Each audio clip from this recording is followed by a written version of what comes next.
the meeting of the Brattleboro Planning Commission for Monday, August 7th, 2017 to order. The special pizza edition. Let's see if we can approve the minutes of Monday, May 1st.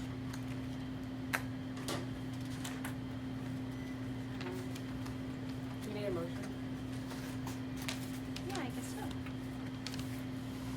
Do I say motion to approve the minutes? Anyone want to second that? Second. All in favor? I can Aye. vote if I wasn't there, right? Yes. I'll still do it. Okay. Announcements? Do we have any announcements? I don't think so. I don't think so. I can tell you that the skate park committee is having a fundraiser at an antique car show on Saturday, August 19th at the high school. Okay, okay. And it sounds like it's really gonna be fun. Are they getting the proceeds of the admission, or? Yes. Cool. And they'll also be selling skate park paraphernalia. Skate park paraphernalia, Mm-hmm. wine bottles, okay. Water bottles, etc. Oh, okay. I had something completely different in mind. It's all right. Who wants to tell us about the parking study? I can do it, Sue's got a mouthful. So we've met with Andy and his staff a couple of times. He sent out a survey using SurveyMonkey. Many of you will have already received it. If you haven't done the survey, I've got little cards that you can take. Oh, you know, I'd like some because people have given me comments and I can only do it. Right, good. And then they've been doing data counts and a survey of the conditions of the various on-street parking and lots, and things going well.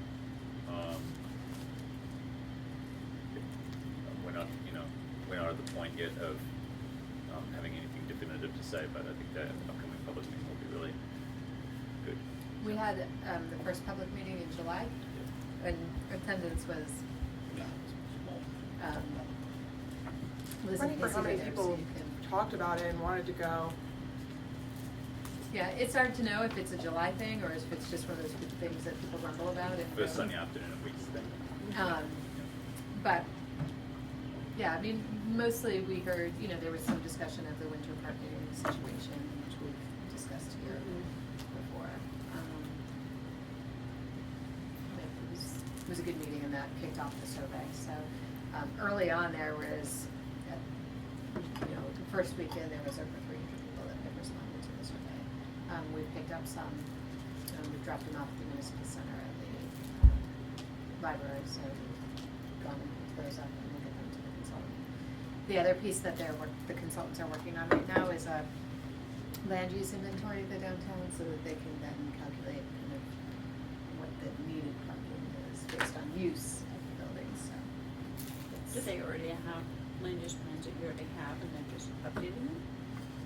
no, they're actually going through and finding out the square footage of the buildings, how much is office, residential, and then they'll take that information and start creating. Generate parking Right. multipliers. Yep. So you have more fine grain than you would normally just get from looking at the zoning districts. Yeah. So the steering committee has met once. We figure it's probably going to be off for September before they meet again, and then there'll probably be another public meeting in September.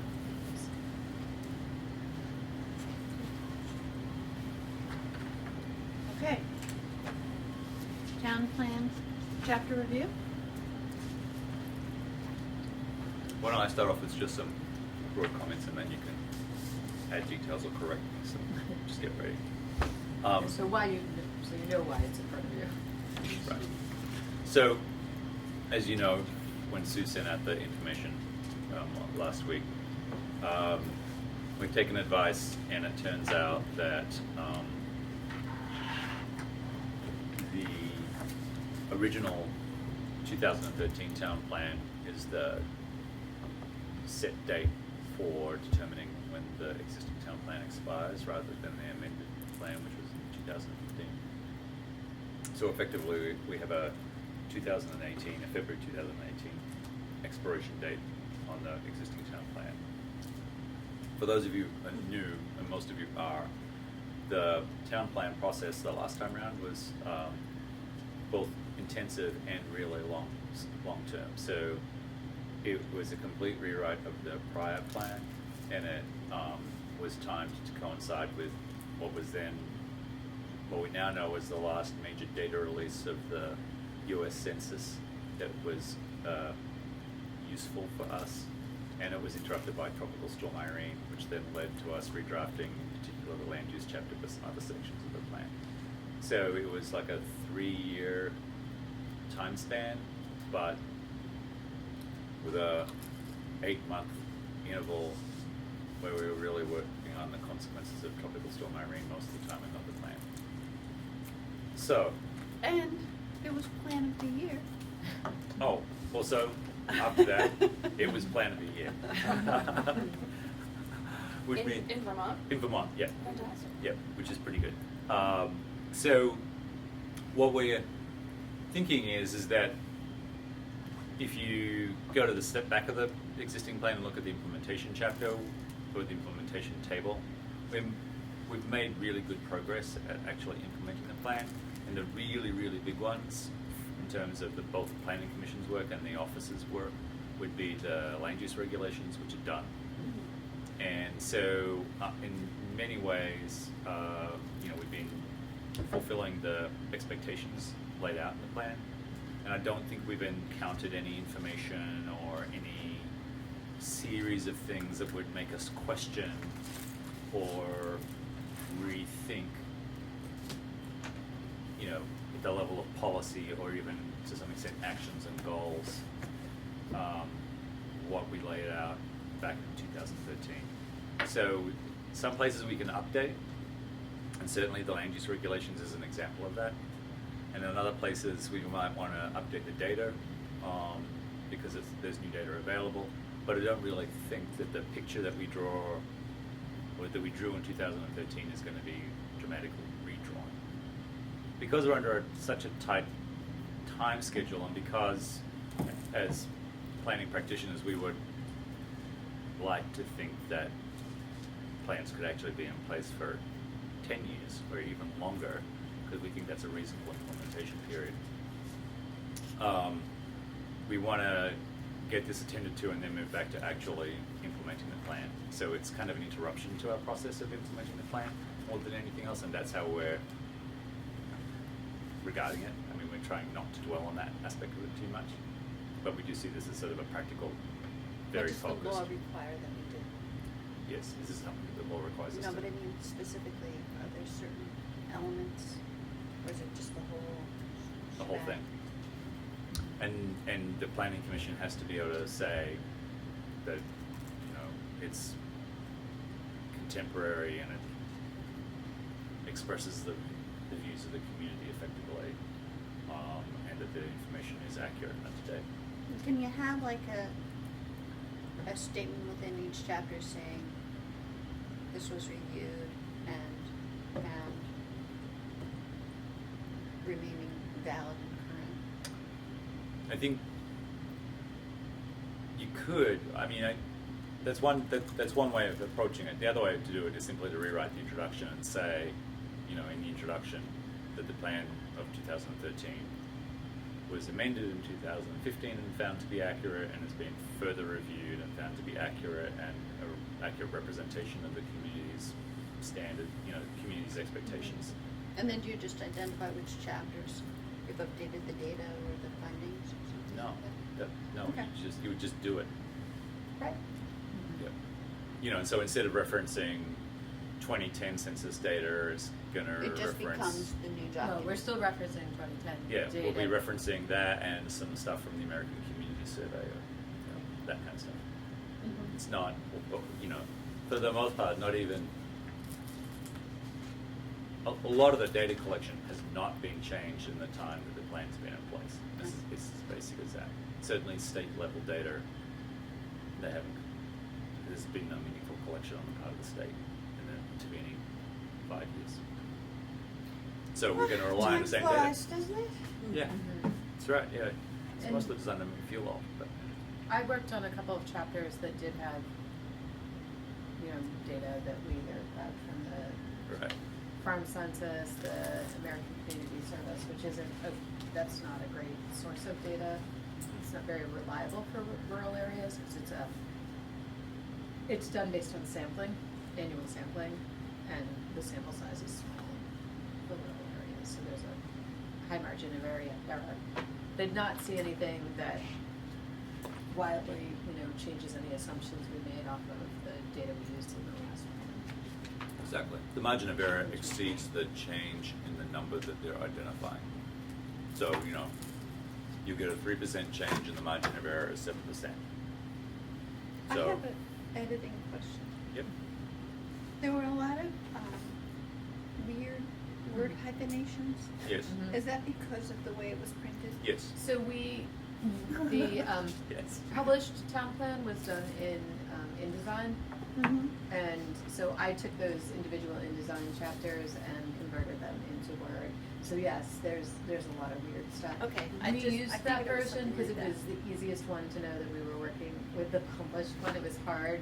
We had so many iterations in Word, and so that's why I did it. So yes, there's weird spaces, weird hyphenation. You shouldn't, worry too much about that. The text, you should concern yourself with. The formatting, forget about it. Right. Mhm. Okay, I figured. Yep. So shall we begin with economic development? Just want to know what comments anyone Well, might have had. Let me just make some other sort of broad comments. So, on the basis of what I just said, I think it might be useful for us to outline as staff what we think might be the most useful contribution of the commission. So, some of you are new to the process. You went around for the development of the whole plan. Some of you, one of you, was around for the whole plan. So Not the very beginning of the very beginning. even you are younger than that. Yeah. Right. So, we're not really, if there's a glaring contradiction or something's happened that just makes a statement incorrect, or we now know for other reasons that the community has taken a fundamentally different approach to a particular thing or something, then we really want you to identify what that is. But if in general, it doesn't strike you as being, a profoundly problematic statement, particularly when you're looking at the beginning of the chapter where it outlines the goals, policies, and action steps, then I'd ask that we just go with that. So what we're really trying to do here is do as quick as possible catch up and checking in. And so we're not really looking, unless there's a real need to change policies or goals. Many of the action steps are irrelevant now because we've actually implemented them. Can you note those for us as we go through? What you should be seeing in the printed out things is where we've done something, I just eliminated it. Yeah, So you're not you're not seeing actually this. seeing the difference. So, So but it's just yep. So left. if this is agreeable and this is good. Oh, yeah, because- you don't want to say that certain things have been accomplished? We will probably We will. add something with an accomplishment, probably for in the sure. implementation chapter. But that's how we'll do it. We're not. I mean, as we go through it, I can Right. let you know probably what we Right. strike Yeah. out. And, as we move forward, I can send you a strikeout version of Yes. this. It's a strikeout version. And so when you start working at the number level, it's, Or even just the implementation matrix Yep. with Yep. like, check, we did that. Yes, we Yeah. can do that. That That would would be a be lot the easier. actually that would be the easiest way to do it probably. Just print out the implementation chapter and then put a check on the side that we've done stuff. That's fine. Okay. So in broad terms, the economic development chapter is based on a couple of big ideas, if you like. And that was that the purpose of economic development was to pursue prosperity and economic opportunity across the community rather than just some segments or a segment of the community, or try and attract people from somewhere else as a form of generating economic activity. And then the other part is that economic activity or growth in economic activity was always understood to be something that should be respectful of the physical environment, so not, you know, at the cost of the integrity of the physical environment.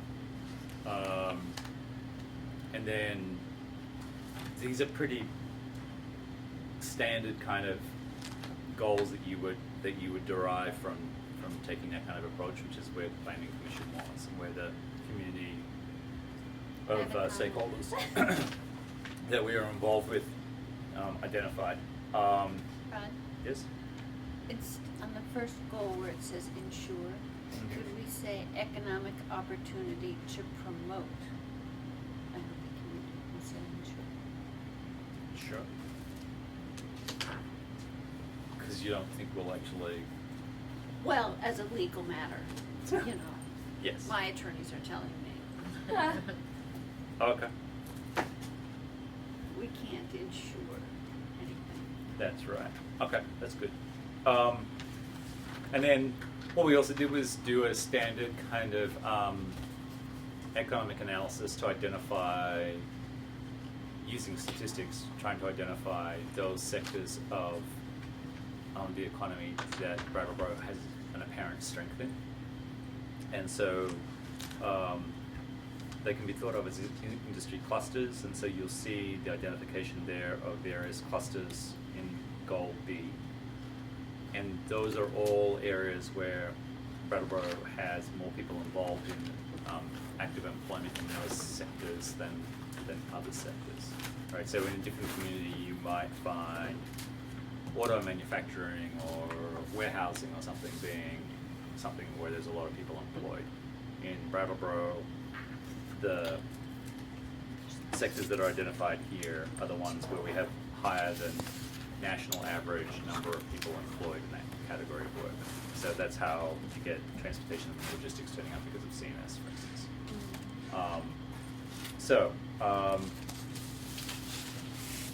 I think the other goals are C and D are pretty self-explanatory. E goes to kind of match up with goal A, which is to emphasize that the purpose of engaging in economic development is not just, that's not enough. It's the point that of why we would engage in economic development is actually to undertake community development, and that's also, to have a healthy, affluent, or well-off community is the goal, rather than just economic development for its own sake. So you'll see action 2.11 is complete a master plan for the downtown.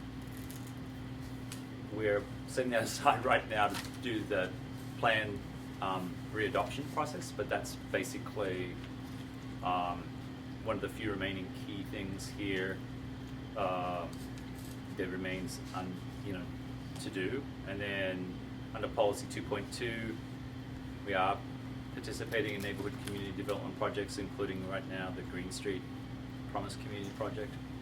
So there's been a shift in the department's activities and the Planning Commission's interest in those kinds of things. What about the parking study? The parking study is actually under the auspices of the master plan for downtown. Oh, I also think it might show up in land use. And it does show up in land use. I think it shows up elsewhere. Yeah. Okay. So, one of the other weird things about the formatting is there are lots of pictures and tables that didn't make it across to this version, which is a mystery that I'm yet to resolve, but it's okay. We didn't change any of the tables or diagrams yet, so they're the same as they would be I have a question. in the original plan. Yep. When we're applying for grants and things in the future, which as I understand it, we tie things back into this plan. Yep. So I saw on B, you're calling out some industries Yes. that we're targeting. I didn't see IT mentioned specifically or technology other than as broadband internet access. Right.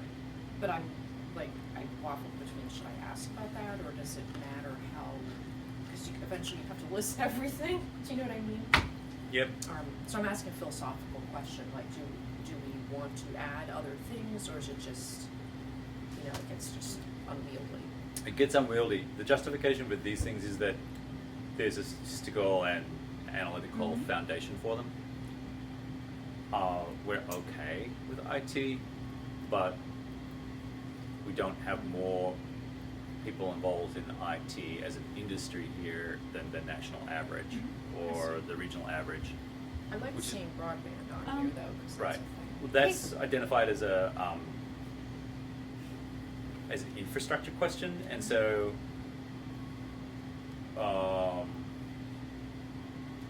I also think that even in the time since the plan was written, we probably made pretty solid progress within Brattleboro at least of being able to obtain high-speed broadband internet access, and it seems somewhat less of an issue than it used to be. I don't know whether people have just stopped complaining about it because I think Fairpoint is getting sold. Fairpoint got solved. So Switch over to Adjournment. right, is it Fairlight or something? Consolidated. Would be better. Okay. Consolidated Communications. or Yeah, it sounds awesome.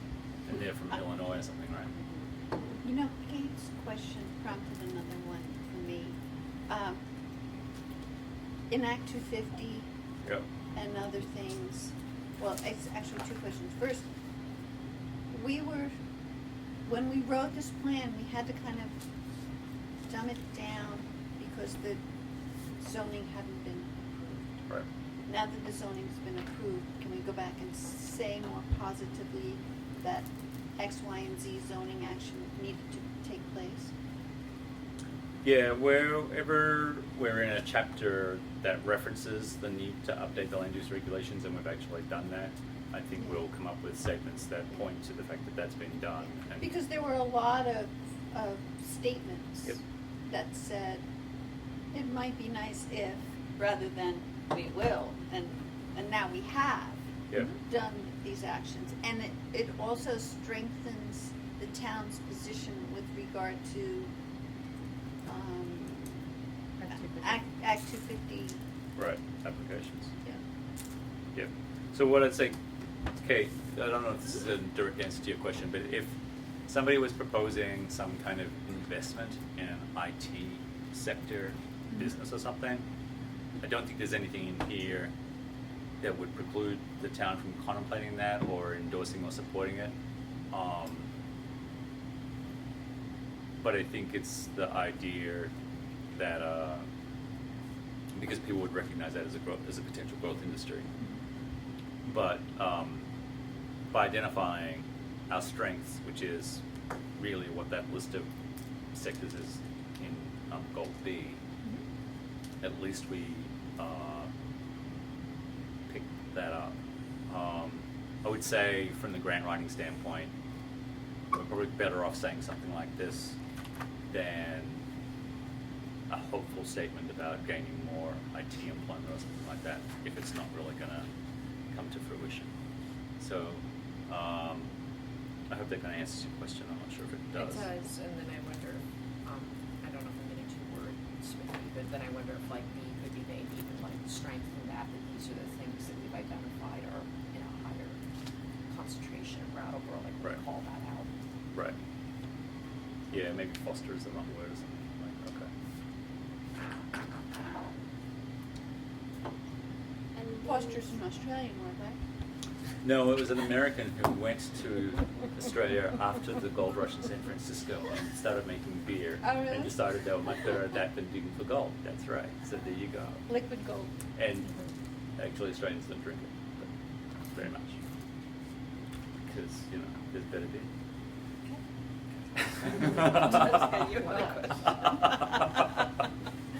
It is the Budweiser of Australian beer. But it tastes a lot better than Budweiser, okay? Which is not really hard. Are you Australian? Yeah. Did it slip? Oh, wow. You didn't know that? You didn't know that? I couldn't tell. I didn't want to make any assumptions. That's good. I'm I'm very glad that you did do that. Non-judgmental. Not like Liz, right? Yeah, so yeah, you can crack Australian Okay. jokes, it's fine. Awesome. And then we can talk about New Zealanders too if you want. And we'll all feel comfortable then. All right, so, and then the structure, I'll just go through this really quickly because it's the same for every chapter. So, it was a pretty big plan, like long, and there's a lengthy discussion. Some chapters are a lot longer than others, and that represents, to some extent, the material that we selected to sort of fold into the plan. And we had 2 or 3 areas of concentration of the plan in 2013. So land use was one, economic development was another, and energy was the other, because they were hot topics in the 2000-2013 timeframe. They're still kind of hot topics. Energy is miraculously kind of back, but in a very different setting. And people were concerned about the level of economic activity in Brattleboro and the county as a whole. And the whole VY closing Right. was going Yeah, on. the backdrop for this is The- VY closing, which we knew then but didn't have a date for it. It's since we wrote the plan, it's closed. I'd say most people are kind of like, it's okay, and we've moved on. And so we were hedging our bets a little bit about how to treat the VY closure. We don't reference it very directly. No. For that reason, we didn't talk about it. But well, we didn't want to date it, right? And we weren't sure which way it was going to go, so it didn't turn out to be a big deal, and which some of us predicted. So we left it. So that's the background. So you'll get a lot of discussion, and so if you go back to the section at the front, and this is true of each chapter, the goals, policies, and action steps are basically like the outline of the chapter, if you like. And each one of those things gets discussed in more detail in the chapter itself. So if you look at table 2.1, for instance, that's where you get the argument that certain industries are more important to Brattleboro than other industries, and how IT kind of just isn't quite there. Okay. Then the other argument that we made that was important was that, to use old terminology, Brattleboro historically has been kind of a market town, servicing surrounding smaller communities, and based on its location and its central point in a node of transportation routes, originally the river and horse and cart trails, and then rail, and now What page you on, Ron? 22. Now the road network. And so we make an argument here that's still important that Brattleboro has a significant role in the region because it provides certain kinds of services and activities that smaller communities depend on. And that there are some costs associated with that not all users of those services and facilities, whether they're private or public, contribute in the same way. So in other words, whatever it costs to provide water and sewer to Putney Road, where there are grocery stores, is something that is borne by the residents and property owners of Brattleboro directly. But if you live in Dummerston or Westminster or Putney or Marlborough, you're probably going to use those stores for your weekly or regular shopping, and while you're making some kind of a contribution because part of what you pay for your groceries is going to go towards those things, you're not paying the same as if the person who's walked 2 blocks to do it is, because they're also paying for water and sewer. They're paying local taxes on top of whatever they're spending in the store. So there's a way in which you could end up in a setting in a small town where you're paying lower taxes but dependent on Brattleboro. And so it's the tax base of Brattleboro property owners that are supporting services and infrastructure for a larger number of people than just the residents of Brattleboro. And that's so a big issue. it's a really big issue, and the legislature is more aware of it now than they were back in 2013 when we originally wrote the plan. It's still a difficult argument, and there's the town, like all other regional centres like Rutland or Bennington or St Johnsbury or St Albans, we all have very limited means of raising tax revenues to offset the costs of maintaining the infrastructure that we have.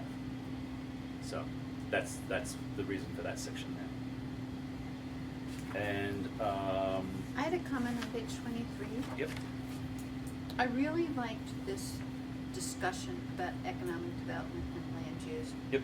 Because it provided an explanation, and I wondered, will there be more about the whys of various land use changes as we go through, as we identify them? You give the We could do reasoning that. behind it. Yep. And I think some of those handouts that Randy made Yep. would be very helpful Oh, to like to just to add capture right. the reasoning.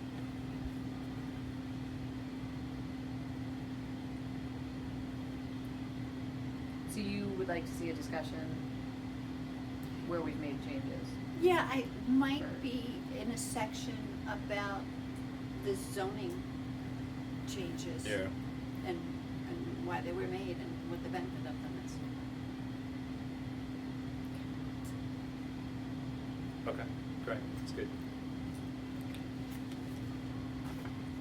Yeah, I mean, what we're also trying to do here is make the argument that one of the policy levers that we can move is the regulation of land use. And so what informed a lot of the land use regulation rewrite was trying to make it at least easier and clearer what we thought should happen to different pieces of land in Brattleboro, and make the process more certain so that we would encourage economic development that way and encourage the kind of economic development that the community wanted to see, rather than have a dispiriting or difficult circumstance where the community would be divided about the virtue of some kind of economic development because it was happening at some substantial cost to either the built form or the environment because of the kind of economic development that it was. So.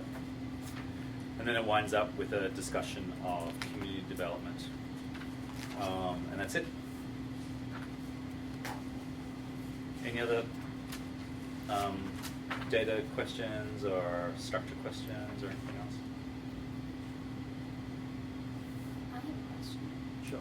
And it's about the industry clusters. Yep.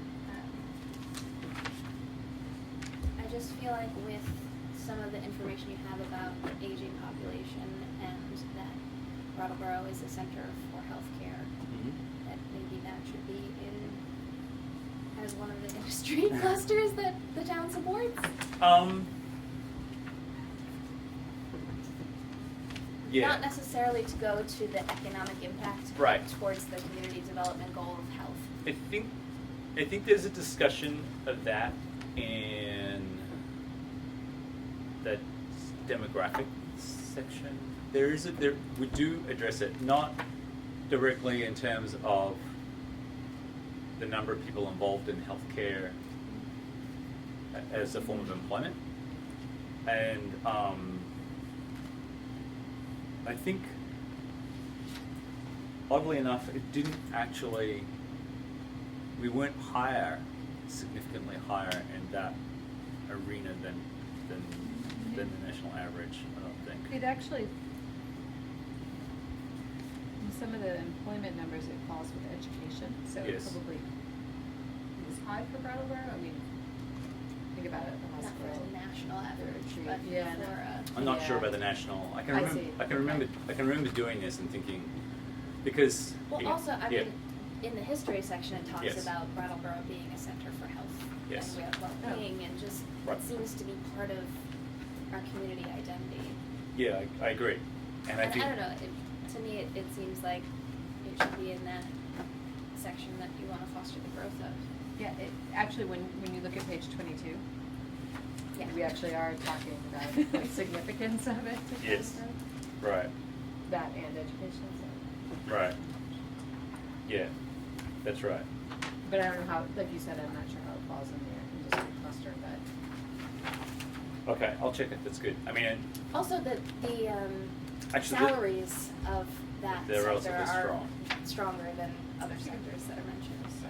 I think the other thing that's happened actually is that since 2013, the place that's added the most staff is in fact the retreat.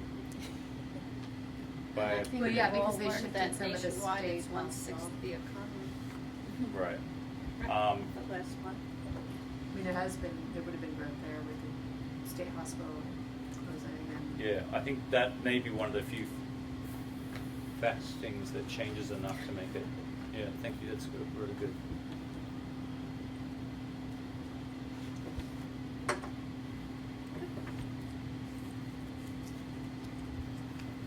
I think the retreat is now the biggest private employer in the county, or certainly in town. So they're bigger than CNS, which. And the co-op. Yes, which is very sad, but you know, that's so close. Yeah. Another question. Yep. Action 2.21. 2.21. So it's about the neighborhoods. Yep. And development projects, which is not super specific. Yep. So I was wondering if there are particular projects or particular neighborhoods, or if they're the ones that are outlined in 2.1, or if there is a means to develop plans for particular neighborhoods, or. The one thing that's identified in this chapter and in other parts of the plan is to develop a plan of, I can't remember whether we call it a master plan or something else, just a plan for the new market tax credit eligible census tract, which I know. Yeah, lots of buzzwords in that sentence. I think I read that in here. Yes. It's here. It is Yeah. there. Sadly, I understood that entirely. Yeah. I know, Stevens. Or business and defense. That's right. If it wasn't for the NMTC, yeah. Yeah. Right. So, so again, in 2013, when we wrote this, Brattleboro was one of 2 or 3 communities in the state that had a identified new market tax credit eligible census tract, and was the only one in the county. And now we have others, which is not necessarily a great sign. But Bennington. yeah, Bennington is one big NMTC census tract, and so is Bellows Falls. Yeah. Right. So So, both A lot of those. Wyndham County. right. So, so there's that. So that's the new market tax credit angle, and we've not yet done the plan for fostering activity or promoting activity in the new market tax credit eligible census tract, which basically goes from here, literally, like Grove Street, straight across Main Street to Harris, and then all the way to the river, and then all the way down to the Guilford border, or Vernon border, and then across to the Guilford border, and then up South Street, and then along Western Ave and back on down High Street. And there's a little kink at Oak Street to capture Grove. I'm not entirely sure what that's about, but yeah. So yeah, it could have just gone straight down High, but it doesn't. It comes in one block and then goes down. And so we've not yet done that. The other part about it is that what this plan kind of provided for was the department and the planning commission to actually engage with community level development activities. And so one example is the Green Street Promise community thing, which we are involved with. And then the other thing is, to some extent, the Lower Whetstone project and that There's scale. West Brattleboro Association, they've done Right. different A things. bunch of stuff with West Brattleboro. Just identifying those areas and Okay. the groups that you're currently working with, and Right. if there is a plan to create a plan. Right. I mean, kind of it was a justification for actually trying to broaden the scope of the department's activities away from just strict land use and regulation. And so that part we've been mildly successful with, given that we actually haven't added any staff. But yeah. Yeah. So, but I think that's good. I think we can give examples there.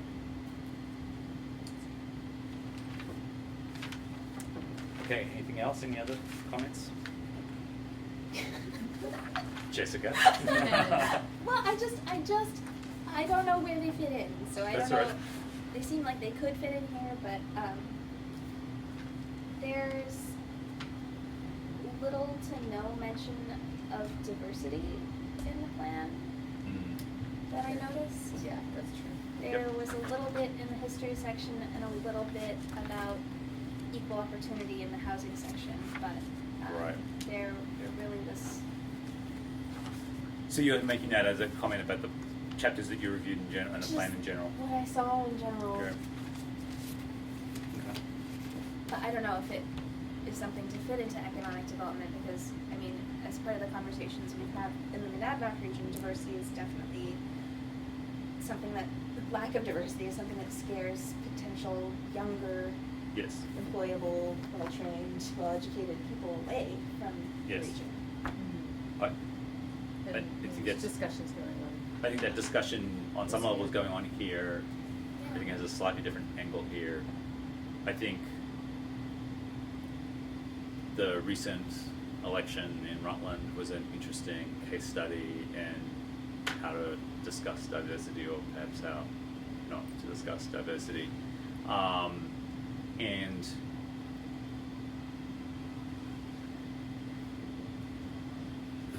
I'm trying to remember, Sue. I think we had discussions around this kind of thing actually at the time that we were drafting the plan, not specifically about diversity so much, but the idea of identifying how to build population growth and where that would come from and literally who they, if it were to happen, what would these people look like? And so I think that some of the discussions that we had identified the fact that the school population is actually dramatically more diverse than the total Brattleboro population. And so one way of thinking about that is that they're kind of like early indicators that the community is, over time, becoming more diverse. I think it came up actually more in the discussion of access to housing than this chapter or other chapters in the plan. And it was around the notion that there was too much of a commitment to affordable housing or a bunch of things like that. So there was people collapsing these kinds of stereotypes and assumptions together, saying that the kind of social change that we were experiencing was related to the oversupply of affordable housing, which was leading to a change in the profile of the population. I'm using very generic and broad terms here. It's very strange. Right. We encountered that quite strongly at the time we put the plan together. You know, I think that sustainability was so much the focus of the public comments to the master plan that it was definitely overriding, and I think if it were being written today, which it is, then, you know, diversity would have a higher focus. Right. One comment to that is one of the things that we want is trying to retain young people, both bring in young people and retain young people who have grown up here and have an investment in the community. Mm-hmm. So it's one thing to think about is when you are speaking about diversity, and when we're thinking about it in here is, you know, you do have school-age children who are more diverse than maybe like the generations older than them in Brattleboro, and just encouraging investment in your community, feeling like you fit in, getting young people involved in the community so that, you know, maybe they go, maybe they go away, they go to college, they come back and say, I'd like to move back to Brattleboro where I grew up and raise my kids here, and that's a good thing. A mother's dream. Yeah, it doesn't always work out so well. But I think, we encountered it more in the context of housing and like what the housing stock was and who was in it, and it wasn't uniformly welcoming and open, which is why I referenced the Rutland discussion. So, you know, it's interesting how much the community's moved on. But Anyway, I think it's a good idea. We I do should think Yeah, it's a good do idea. something At about least it. to acknowledge this, the Right. Center for Diversity and the Asian Cultural Center Yep.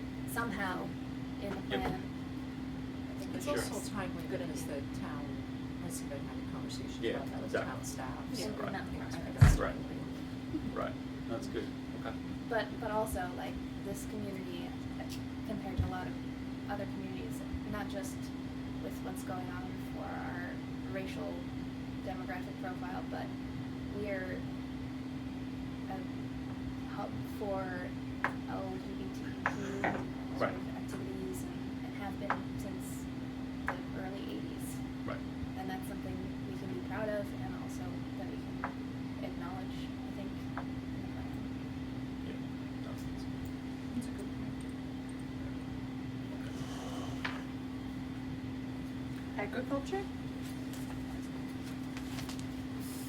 So, the agricultural chapter is, the state's planning goals does have requirements that you need to discuss agriculture, but we have it as a standalone chapter, which is kind of, because people feel strong Stands alone.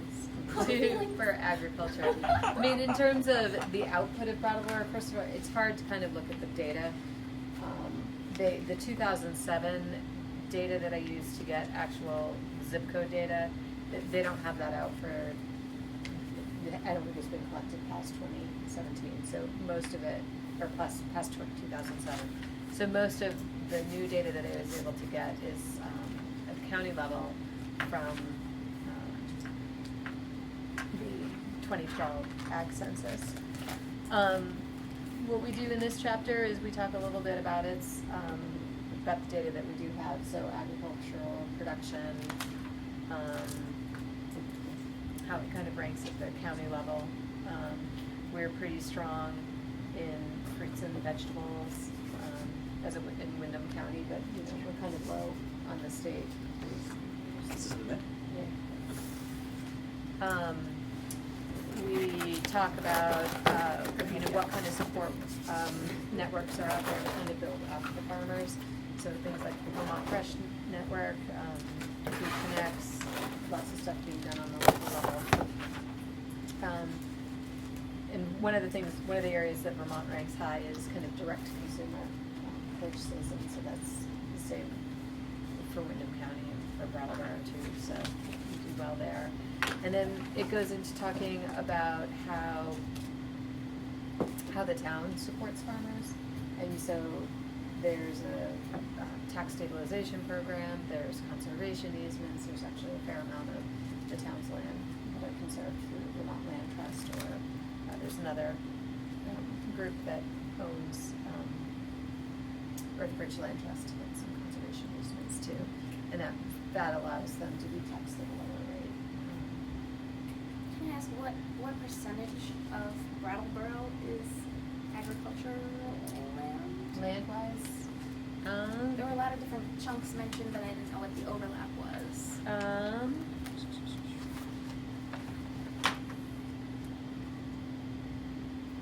There's 13 parcels, sorry.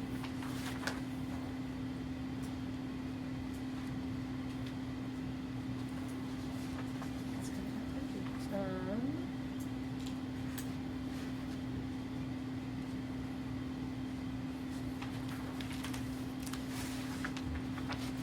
Did we? I didn't see it in there, so I No. was just asking if you Yeah, guys I knew. don't think I've, I don't. it's I hard think to it's know, so like, large, but yeah, I mean, it must be 6.7%. Because if a property, if there's ag land enrolled in the state's Well, code yeah. use program, Here they it is actually on have to page be farmed 52. and stuff. So but that's not necessarily, I mean, there's lots of farming that goes on on smaller parcels, but we don't have a way of collecting that, so. Right. At least 6% of the town is being some sort of farming. Now, I would say most of it, a lot of it, is probably in hay. Yeah.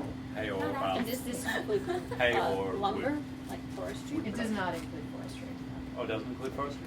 No. Because that's a large number too, right? In Brattleboro? No, that was just the ag land. Yeah, there'd be a larger amount of forested. Yeah. And then, yeah, we just talk it's kind of a little bit of an inventory of what are the programs that are out there in Brattleboro that have been successful, farm school, that kind of thing. I've got a similar question she had that, I've got one that I'm sort of struggling with, I don't know where it fits in the picture. Brattleboro seems to have an increasing number of cultural events, and I don't know if it fits in the cultural chapter or not, but for example, you've got literary festivals, movie festivals, you've got the strolling of the heifers, which has a brief mention in the agricultural section. It seems like it's an increasing number of things, and, you know, does seem to bring people from out of town, and I mean, I don't have numbers, but it's probably generating some kind of economic development as well. So it's like it's touching a lot of little areas. I don't know, you know, if that's something that could be deserving again of more like tie back in the town plan in order to help people access grant and funding money, like some kind of thing about becoming a, you know, how Brattleboro's got a lot of becoming a hub for a lot of like things like that, like festivals and community events that bring people in for cultural or agricultural tourism, art tourism. Well, on page 101, it's better understanding of the financial contribution of the arts to the area's economy. That, I think, is not necessarily getting at the festivals. Right. I would say. Yeah. Go ahead. I was gonna say, with some of the agriculture service businesses located here, like CNS, like the Organic Trade Association, like Strolling Heifers, I mean, it seems like, and the festivals, that Brattleboro has this unspoken identity of being some sort of agricultural service hub, or a place where the region can celebrate and advance agriculture. I think that's probably one of the reasons that we had a standalone Right, chapter, absolutely. Do we want to discuss it in terms of agritourism? Is that, I think we talk about agritourism a little bit with some Alright. examples. I don't know. that became contentious at least a little while last year because the legislature, I think agritourism is mentioned in yeah, here, it is mentioned in this chapter. but the legislature, There are communities that are pretty divided around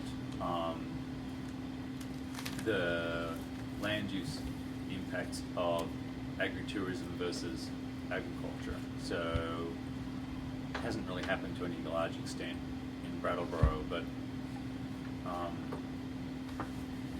old-time barns that are not actually very useful for contemporary agriculture because they're multi-story and you don't use multi-story barns if you're using mechanical implements, right? Yeah. So there's all those kinds of things. So, but they're nice venues for weddings or for parties. So there are lots of farms in Chittenden County and Addison County, that part of the state, where some people have taken over an old farm, they've turned it into a CSA, and they have band and burger night on Friday night, where you eat burgers grown from the beef that's raised on the farm. Somebody plays, it's really loud, people drive home, after having a good night very loudly, and so the locals complain that That's what happened to Scott Farm. right, Scott Farm and Dummerson has had similar situation around that, and so it's this complicated thing where it's celebrating agriculture and the working landscape, but it's a form of tourism and has different kinds of impacts from just regular agricultural production, which can be smelly and noisy fairly often, at least, right? I mean, it's not as if it doesn't have its own impacts, but generally people are more accepting of that or something. So that got discussed in the legislature last year, and there was an effort to sort of protect or expand the potential for farmers to engage in agritourism. So that's one area, I guess, that things have changed a wee bit, but I don't think it. Yeah, I mean, Yeah. yeah, I mean, I'd agree. I mean, there's been a little movement on that. I'm Yeah, I looking don't at an think so. area where I think that maybe I would rewrite a paragraph to Yeah. focus a bit more like what you're both talking about, as opposed to adding too much more. Yep. And But- other festivals too, Mhm. besides tourism, film festivals and things. So active I festival. think that we may have, I think that may have fallen Right. under one of the town's assets. Right. Yeah, okay, but, Yep. yeah. There's a section probably in the beginning where we talk about just how Brattleboro is situated and its Yeah. access Yes. to That's where roads I'm and its thinking. Right. parks and its, Yep. Mhm. but that's not in this section. No, that's any what of I these was thinking, sections. Yeah. it might be there. Yeah.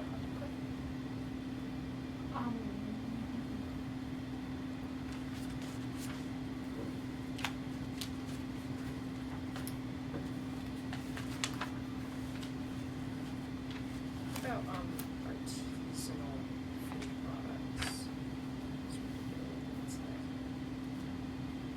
I don't think we get specific with that.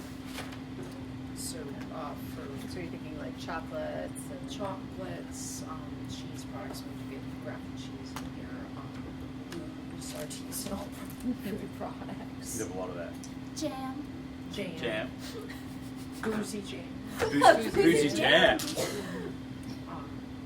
But, so for example, growth with, the distillery, like breweries, I'm trying to think, like, is there a booze section? Yeah, There's not a breweries, booze Tavier chocolates, things like that, like artisanal food where it's not just straight farm to customer, but there's a processing, local processing Well- that goes into it, and then it goes to. Let me ask you, I mean, I found this like, I kind of felt like the agricultural data up front was a little bit data heavy and not really relevant, and I wouldn't mind just cutting it Yep. and focusing more on Brattleboro. So, I don't know, maybe that's something to consider in the next rewrite of this chapter, is to get rid of it and focus a little bit more on the locale. I mean, we know our numbers aren't like, wow, fantastic, but what exists here is contributed. You might just want to shorten that paragraph or data so that we can talk about, farmers market and. Right, I could like summarize the data, like. Yeah. So maybe that's something. Yeah, Something 'cause about I mean, actually shortening this. For example, the farmer's market, I try to eat there with the kids on Saturdays a lot and play in the sandbox, and I end up sitting next to people from out of town almost invariably who are, going here to there on 91, and it's now a regular stop. Right. So on page 54, there's a paragraph about lagging behind in food processing manufacturing. Yeah. I think that it's good to acknowledge some of the needs, but I think it's also important to acknowledge the resources that do exist. And I- the yeah. manufacturers that use local, and Right. we talk about the restaurants and things, but specifically the businesses that are here to support.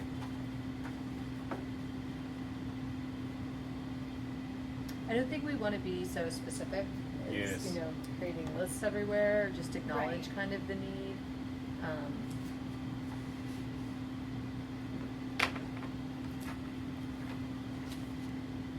The one thing I'd say actually, when we do get specific, we run into problems of accuracy. So I don't know if I think Westminster meets is. Yeah, it is. It is? wasn't when this was written, though. It's a very nice thing we said about them, but Wow. it's not true anymore. I think they got. There's a sentence saved. Yeah. They lost their There's one in license. Springfield, isn't it? I think they've been under fire for The their Springfield one practices. was under fire too. Yeah, I think there's still. Apparently, killing animals is really. I guess they weren't following the DNA. Oh, yeah, I heard about that on the radio. I think we should reference that thing from Portlandia with Colin the chicken. I think that's. Yes, I think we've all seen this. Yeah. Anything else on agriculture? We're good? Did you know that skit? No, it's good. Good. Oh. It's the only thing I've watched of Portlandia, Yeah, me and too. it made me never watch that show again because it hurt because it was too close to home.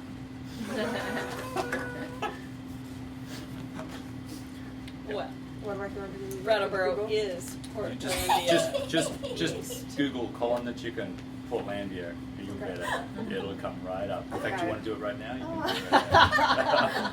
It's gonna We'll change. take a little break for the Yeah. meeting. It's gonna change your view on a whole lot of different things. So the education chapter is, I'll report back. that's an interesting one for us because it's not anything that, they have their own school board, so, but we're required under state law, state planning stuff, statutes to kind of address education. So what we've Yeah. done in this chapter is, we have an accounting of the facilities, we've looked at enrollment, basically, it's been fairly steady, maybe declining a little bit. You should probably add something about Act 46. Ooh. No, it's not, Don't look at me like Then I have that. to understand it. Yeah. Yeah. I'm not from here, I understand Act 46. I don't Ask want your to talk about sister-in-law. it. Here's the word that we want, diverse. Diverse. Diverse. There you go. There you go. There you go. So have you got a nice sentence about Act 46? I'm sure someone could come up with A nice sentence, I said. a nice sentence. I'll get you a nice sentence. From one of your teacher buddies. No, from one of my legislature buddies. Okay, that'd be good.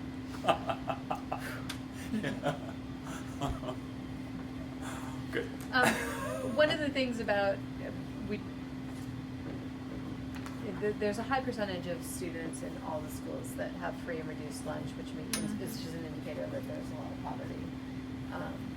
And so we talk about kind of the healthy school communities, kind of what's in place, fresh fruits and vegetables, savers to school, that kind of support. How can we as a community kind of support what the schools are doing? Right.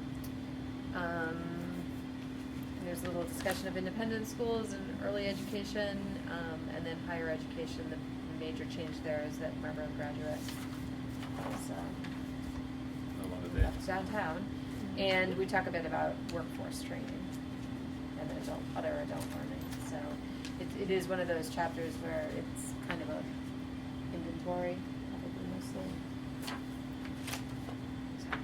Questions? So I think from your explanation, you sort of address my biggest, most serious concern, which was that you don't talk about elementary school education or goals for it. And the first goal is to strive for highest quality instead of to provide the highest quality education. Don't ensure. Don't ensure it by any means, but don't Ensure, like not Yoda ensure. says, "There's no try, only do." I don't know, something like that. Just do it. Just do it. Yeah. So. So strive for 5 is okay. I but think put it really would good- be looked on poorly if the town plan chose to enunciate the goals of the school without a school yes, this is a board. good point. Yeah. That's. So that's why But it's just. It's noticeably absent that other than feeding them healthy food, there's We don't talk about curriculum or. nothing about but what is the town doing to ensure that the school board is doing their job, or the schools have what they need to do their jobs? There's There's to such me a it was separation like- of Yes. powers there, though, that we didn't want to. I think what we could do is to get the school board to give a statement about themselves, like their mission statement, which they must have, and incorporate that in, just quote it. You can do that. The school board's mission is X, Right. whatever that is. Right. Plug it in. Right. I don't, like, my experience is only as a parent of somebody at Green Street School, and there has been a huge change with the change in principal there, Yeah. that I don't know if there's any way for the town to acknowledge and support similar activities in other schools. No not, way. it's not necessarily curricular, it's more, Staff. It's even more It's- political. it's more like, it's more culture and it's more, Right. the school being a community hub for the Green Street community and the Well, parents just around it. And when the school board writes the town plan, you'll be right there. So what about the work that Green Street Promise Community is doing, which is a separate organization with the goals of that? Are they highlighted in here? No, because that's something that we've started doing since we wrote the original town plan. So it picks up to some extent on Jessica's point, and so I think we can acknowledge the And what's that group called? Green Street Promise Community. So a description of that organization or that group, and then I think its focus is, because it's part of a statewide project, and its emphasis is on pre-K, so the science is pretty compelling that the better prepared children are going into kindergarten, the better the outcomes are as they come out the other end of high school. And I don't think there's anything risky really involved in saying that. No, and actually there had, at the time we wrote this, I remember interviewing somebody there from the school, there was a school district or Right. ES, and there was a big push at that time, Yep. and I know I took out a couple of sentences because I couldn't get updated data that talked about the importance of early education. Right. I know I did take some out. And I think that the initiative behind the Green Street project is basically to tie together the community with the school and vice versa, and then with the emphasis on pre-K development, and seeing that there are ways in which children can fall through the cracks, and it's the community's responsibility, which is basically the premise of the Promise Community, which is the promise is that we're going to get you from birth to at least young adulthood and do everything that we possibly can for you as an individual young person to make sure that that's successful. So it's not going to be the same thing for everybody, and it's not going to be at the same time. So, but it is going to recognize the community's commitment to you. So the project that they're settled on is in some ways, responding to that, which is bringing these different strands together and talking openly about the challenges that some families face, and also what the opportunities are, which is really basic stuff of using outdoor space for imaginative purposes and making sure that there's adequate food and a whole bunch of other things. But so it's not just strictly health, and it's not just strictly education, and sort of where planning can sort of be a glue between different kinds of fields. But I don't think we want to get into the kinds of things that the school board or the supervisory union would want to be responsible for saying. But I think we can show that this town, Big T town, is happy to engage in these kinds of projects where we're asked to bring things together, quite literally. So, yeah. Does that help? Sounds good. It does. I have a minor one in table 5.1 under 2016 Oak Grove's population is over 1,000 students. I'm assuming that's a typo. I mean, it might Yeah, be. right. I don't know where they're putting. Well, it's a good question. Where are all those kids? Well, you know what was crazy? In Oak Grove, they were situating all the pre-K kids, so actually their enrollment was like over 300 or something like that. It was ridiculous. I'm like, Oak Grove doesn't have that many kids, because I had the data from their pre-2010 and there before, and I was like, oh, It's not only 7 pre-K. times the size of Marlborough College, but that's okay. Don't remind me. Oh, come on. Could be able to fit him in the bus somehow. All right. So, anything else? Do you When have? I got to this section, I don't know if I want to share any of these comments. You can always show them. Just another note thing on the closure of the I not pick that up somewhere, or I don't it's know if it silent was on picked up in here, I think maybe just silent on it, but I was just looking. I think we're silent on it because it was I sort think of. I removed it from the table. Oh, did you remove it? I Yeah. think that Austin was in here and I removed it. Okay. We should probably do a search and replace, but yeah, Or search and don't replace. yes. Just a big space. Housing? So, housing in this chapter, it was really just a lot of updating. Red Clover Commons came online. So we've included that in the numbers. Wyndham Windsor Housing Trust has done more property rehabs. I talked a little bit about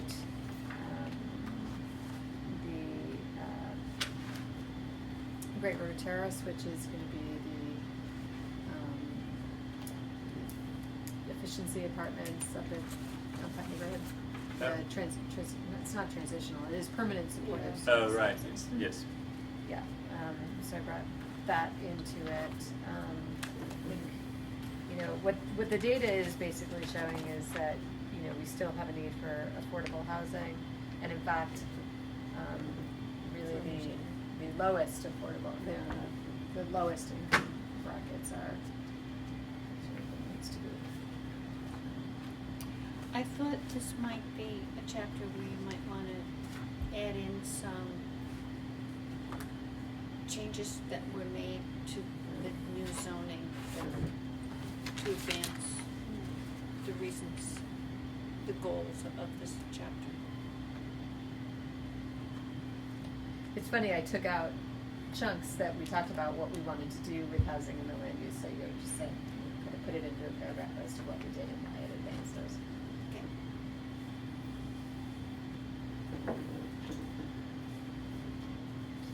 Okay. Anybody got specific comments? Yeah. Questions? Yep. One that I hear from some downtown building owners is that it's so not fair that Wyndham Housing Trust gets access to all these grants that they can improve their buildings and all this stuff, and the private owners don't have the same access to the funding sources and are at a significant disadvantage. This claim gets made I've heard. pretty often. I don't think there's any easy way to respond to it. They're generally federal or state programs that are, aimed at Right. supporting some sort of policy. I mean, there's a couple of minor, actually for downtown property owners, there's historic tax credits or accessibility act that they could access for rental housing. But yeah, I mean, I don't. Yeah. Just Just a thing yeah, I've they- heard. Yeah. Generally speaking, I think they serve a different population that they're supposed to. Yes. No. The private owners are market driven, and Windsor Housing Trust is below market housing Right. Yes. for a certain percentage of the property. Yes. And there's Section 8, but that's it's I have to relative. tell you, I was on the Section 8 waiting list Yeah. for 2 years. Right, I was just going to say. Yeah. And then no. just gave up. Yeah. There's Yeah. nothing. There's nothing. And so, They are actually, because I spoke with the guy from VHP, and they have, because of cuts at the federal level, and this is just, moving stuff around, they have less vouchers than they previously had. Their wait list has been forever, and it doesn't move. yeah, we're losing vouchers. Kind of fix it. Right, and the waitlist is lengthening, and then landlords who offer or have who accept Section 8 vouchers, I guess is the correct way of saying it, have their own challenges in terms of the pressure on them to continue to rent at set price. So it's not working for anybody really.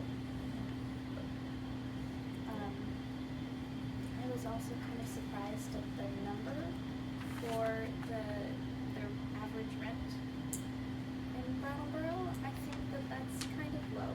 Was that the Unless- 546 number? Unless the housing trust Data, brings isn't it down. Kind of low, I didn't see that word. It was like $800. That's it. So, yeah, I thought that was low. I believe that was the ACS, which is, I think it's notoriously it's, off. yeah. Yeah. I think that But actually, did you go straight to ACSU or did you use that portal for data? I think it was the same in both. I think housing data, the Vermont housing Uses data the has ACS. uses the ACS, so. So yeah, you were just saying that there are different markets for private landlords, but I think that if the average rent presumably is slightly higher than that, Yep. and you look at that compared to some of the income levels in town for the different industries and the amounts of people employed in them, and it's really so It's blurred lines there. it's not a great yeah. 841 looks reasonable, actually. I mean, I think 546 was 2000, says. Yeah. 841 2010 was- seems very on point. I mean, just someone who stalks Craigslist. I stopped it for Constantly. 2-bedroom apartments for a long time, and Do you get a window with that? wasn't. 541. What was that? You're gonna get a window? with this? Oh, with 546? You won't get a window at 546. You I might thought at the 41. 546 was low back then. Yeah, wow, we could get an apartment for that then. Yeah, that was the olden days. Yeah. Olden days of 2000. Is there any, kind of dovetailing off that, is there any need to call out, or is there any, is there any special circumstances in Brattleboro with affordable housing for families in particular that should be called out or brought like up into the front section?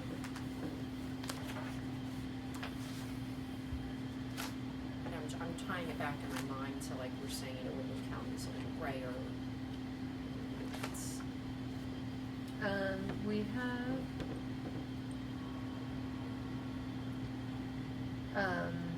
policy 6.4. Right. Continue to support affordable housing for low and moderate income households. I didn't know I was supposed to, I didn't get at the workforce type housing. Well, we've got action 6.4.2, which does get at workforce housing, which is not to be confused with affordable housing. Which not to be confused with worker or housing for families, like I'm Right. wondering about if the stock of housing is meeting the needs of housing. not. So say No, if no, you've it's got not. a lot It's of not. one No, bedrooms, we you go know, through unless that, you have but- lots more families. We Yeah, do go through that. If It that, doesn't- yeah, we do go through that. There's a discussion there. So the age of the housing stock is kind of a concern. With the term of art is the effective age. So you could have a house built in 1890, and because you've rebuilt it, it could have an effective age of 10 years, even though it dates from 1890. Or you can have a house from 1984 that hasn't been touched since 1984, so therefore it's got an effective age of 35 years. And you probably would prefer to live in a 1890 house that has an effective age of 10 versus a 1980s house with an effective age of 40. So the effective age thing is important there because what it points to is that for whatever reason, and there are many, but mostly it's economic, people are unable or are not keeping up their homes and maintaining them. That has other implications, including that they're more expensive to operate, particularly to heat and cool. What's that? And lead poisoning. Right, exactly. So there are those factors, and then that's even before you address the nature of the housing stock. So the average household size is actually pretty small, and the average house is a lot bigger than the average household size.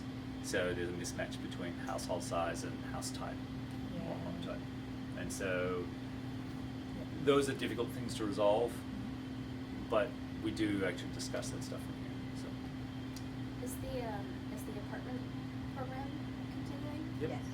Yep.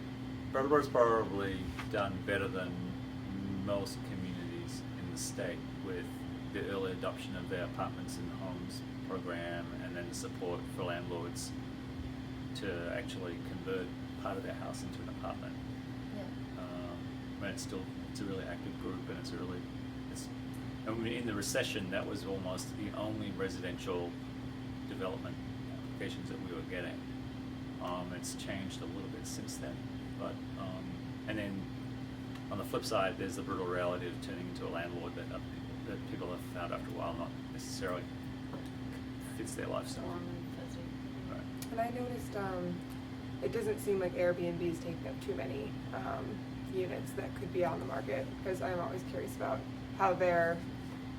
what could be available that's not, and it looks like there's not too much on there. Is that I looked last Craigslist week. searching? I have to say, I looked last Very week and there were rigorous. a lot more Airbnbs Yeah. than I looked at maybe Yeah. 2 years ago. There's a good I'm number. not saying that No, they're there necessarily are. taking up units that would be Related for to the sale. season. It could be, Yeah. for sure. I mean, I think, It's amazing how nice they are in comparison to what's You're pointing to the San Not Francisco necessarily. problem where people are taking properties Yeah. off the regular rental market and turning them into Airbnb. because it could be more profitable for them. Yeah. Right, because you can get $100 a night versus $400 a week or something, Right. right? So, Yeah. yeah. So I don't think we've encountered evidence of that here Yeah, yet. I don't think so either. But something No. to watch, just It because is something to Airbnb watch. is something like that. Yeah. Yes. Yeah. Okay. I have a question. I think it might have been in this section. It was about higher density incentives for energy efficiency upgrades or energy efficiency plans for new Oh. developments. Is Probably that- the cluster Yeah. housing, The conservation subdivision stuff?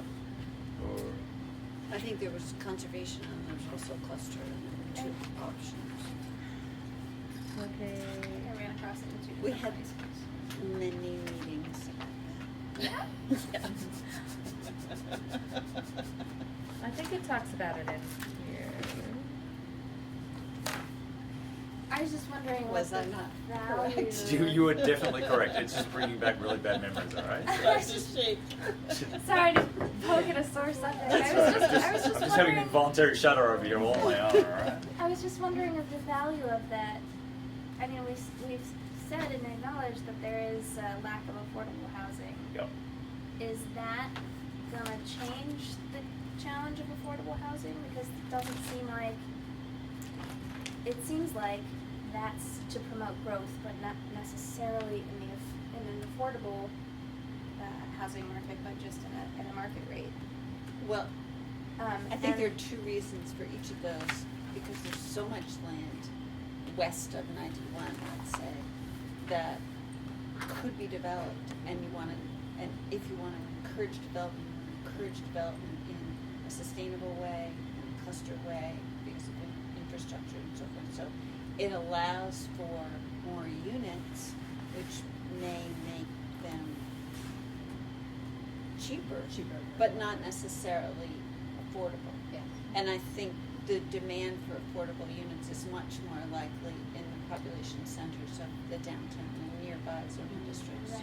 So, if you look at the map of Brattleboro, most of it is, west of 91. So you need to account for development in those areas. Is there, also in the plan, it mentioned that there's little to no development interest Yeah. in Brattleboro, and also that the population is barely Oh, we growing? must say that a million times. So I wonder, I just wonder what the impact of that, having its very own specific mention in the plan. Because it has to support, I- it has to support the zoning, which comes after it. So in order to, if we want to envision a plan for the future of housing in western Brattleboro and how that is to be accomplished, it's better that we have a vision for it and we have options for it, because it's the majority of land in the town. So it would be irresponsible of us to have a plan that didn't. It can't all be affordable housing in the urban center of Brattleboro. We have to plan for all the time. I think the other part here is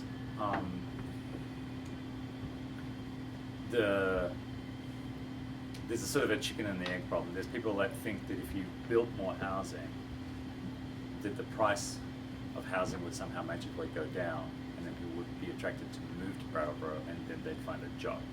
And then there's the other way around, which is if you make some jobs, people find it attractive to move here, and then they'll want to get a house, and then builders will respond by building houses. And statewide, Right. there's a real problem Yeah. for both sides of that equation. Yep. You know, people say we need more jobs, but people say we need more housing for those jobs. So there's, the market has a need Right.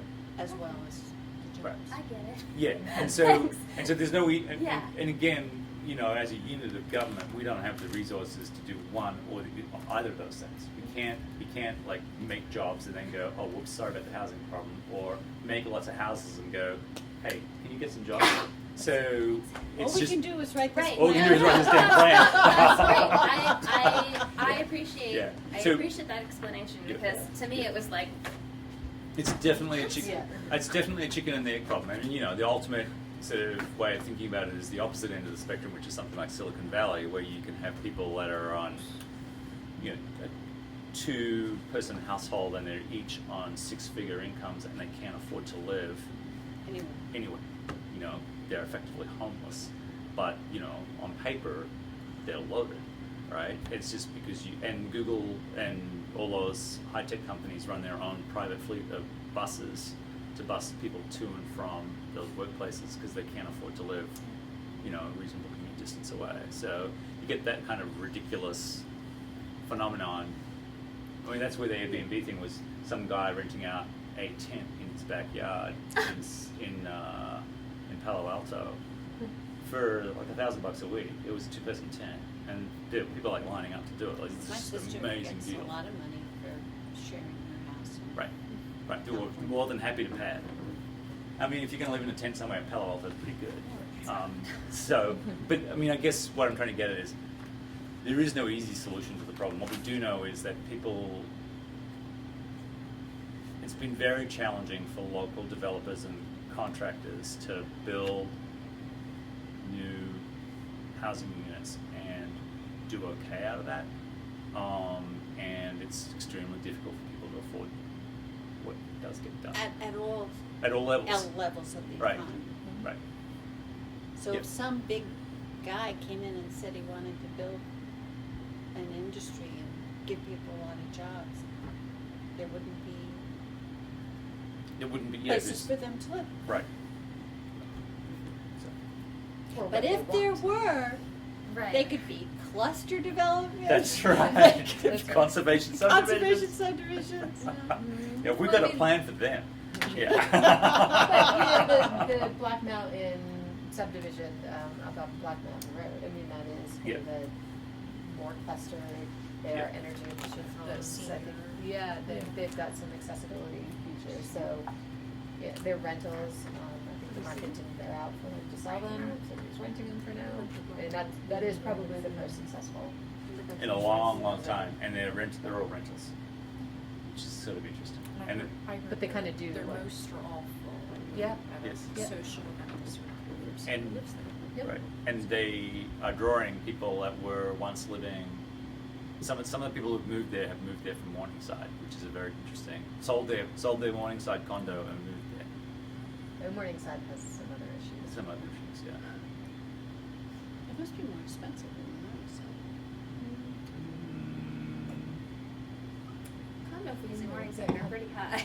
No, they were low, they were going high. Yeah. That's a- Right, yeah. they are now really, really So high. maybe, Yeah. maybe, Yeah. yeah. Yeah, yeah. Yeah. I think that was it. Interesting. Yep. All right. Are Are you I have a couple more questions. Sure. in this section.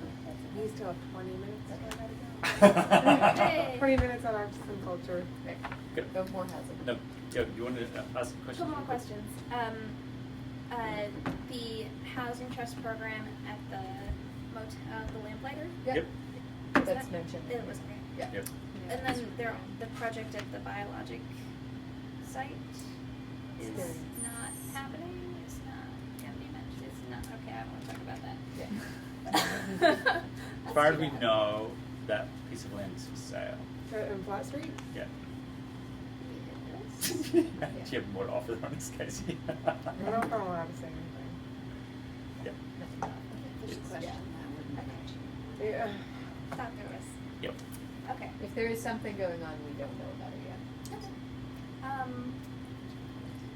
And then another question was about this, again with the aging population thing and aging in place and senior housing challenges, or the fact that we don't have an assisted living facility was very specifically mentioned in the plan. Yep. But it didn't say anything about how to address that or what Is other. Senator Holmes thing becoming assisted? It's not assisted living, it's more of a nursing home setting. So it's more intensive than an assisted living facility. We don't have a genuine assisted living facility. Or, I mean, just like a project like Wheelpad Right. comes to mind. Right. Thinking about my parents moved back to Brattleboro to take care of their parents. They're lucky enough that they had a big house. Right. And that it can be accessible. But, yeah. I don't know. Did they use wheelchair? They didn't use Wheelpad, this was before. Yeah, right. Yeah. Well, pets. You're just thinking It's about cool. aging in the Yeah, it's cool. facility. Yeah, and ways to, because there's, I don't know, I feel like it was a thing that was acknowledged as a thing of our community. I think But the there purpose of wasn't- the acknowledgement was that, I mean, we expect that could be a growth, you know, a need for housing. I think definitely when we were writing the plan, there was a lot of push from the state, actually. There was like a state report out from the Right, Department of us. Aging, Right. that was kind of identifying the shortages, in the number of beds, given the aging population. And I don't think that's changed very much. I think there's less of a, less momentum, I think, in building new facilities that I'm aware of. The economics of assisted living facilities are really complicated, and you tend to find them in very specific kinds of communities or kinds of community settings. Yeah. And I don't know Where people sell their very expensive Expensive houses. homes and then pile it all into the assisted living. Yes. Keena's building on that. Keene Right. has a multi-million-dollar, Right. really serious Yeah. Right. assisted facility that they're recruiting people from all over the country Yep. to live in. Yep. It's Crazy not part that I don't necessarily get is- serving locals, Right, which is exactly. kind of weird. It's also kind of Yeah. weird in its own way. Yeah, they're also recruiting locals at that income level or. I think the model is really interesting, Yeah. but I just don't know how many seniors get to that stage of their life and then can afford it. You have to have a huge amount of equity in your home to make the jump from home to an assisted living facility. And I would say the profile of Brattleboro's economy is such that there's not enough here to justify doing. If there could be other reasons why you build one here, but it would be like the Keene model, which is relatively high quality of life and good accessibility, and the economics work, and so you basically build it and they will come, but they'll come from they'll cash out of California or Connecticut or Massachusetts, and that's what they're going to come with. But the local market is not enough to drive it. And then the other example is the kind of college community, and I think there's a religious association, I can't remember what it is, but there's one, Kendall Homes, I think, and they've got one. Episcopalian. Are they Episcopalian? I think so. I know my Aunt Betty was. I probably will get over that. But so Hanover's got one, Amherst, Northampton area's got one. They're extremely expensive and very pleasant, but what they do is literally piggyback on the desire of retirees to return to their fountain of their youth, which was when they went to college.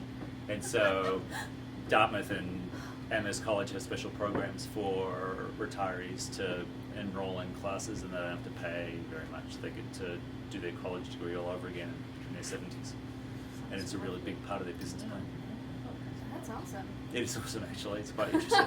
All right. For So, all the people who believe that youth is wasted on the young. yeah, you didn't remember it the first time. You're not likely to remember it the second time. Right. But it passes the time. Yeah. All right. 20 minutes Let's go. less. So, anything else on housing? Homelessness. Yeah. Okay. Number of beds matching up with number of people. Number of beds matching up with the number of people. It looked like there were 65 people that didn't have a place to go. There is 65 people that don't have a place to go. Yeah, that Camped by is the true. river. We do. We don't. It's pretty We much. don't match up. We don't match up when we're still the same. Seems like not just a housing issue, but also an economic development issue with the downtown businesses complaining about it and all that, Yep. and it impacting tourism.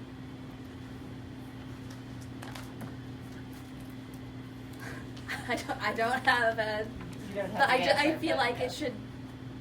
I don't know. Have a place. So I'm you. sure homeless you think- population is mentioned in here. It is. It is. It definitely is. But it, yeah, I feel like it addresses low income and moderate income and then standard housing, but not there are no actions that address homelessness. Okay.